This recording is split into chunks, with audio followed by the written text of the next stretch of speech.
Hey everyone, and let me show you how you can respond to a text with like on your iPhone. Well, if I open up messages like that, you can see I'm inside of a conversation like this, and I have a bunch of messages which I received from that person which I'm texting with. So in order to respond with a like on it, you can hold it down on any particular text message. For example, on this hello, I'm going to hold down on it, and a couple of things up here. So we have a set of buttons and options below, but more importantly, above the text message, we have a set of reactions, right? So as you can see, you can react with an emoji or like a little heart. You have the question mark, laughing icon, and so on.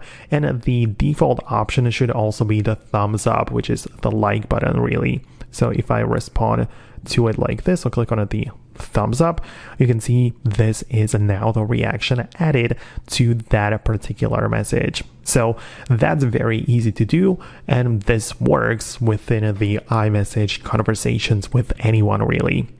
The other option would be to hold it down on the message like that and click on reply like this, and now I'm not gonna leave a reaction, but I'm gonna actually respond to that message. And in here I can switch to the emoji and as well hit the thumbs up button like that, and I'm gonna reply to it this way. So as you can see, there are more ways how you're gonna do this. Keep in mind that the other person is basically gonna see like that for example, the person has reacted with like a couple of different reactions and so on.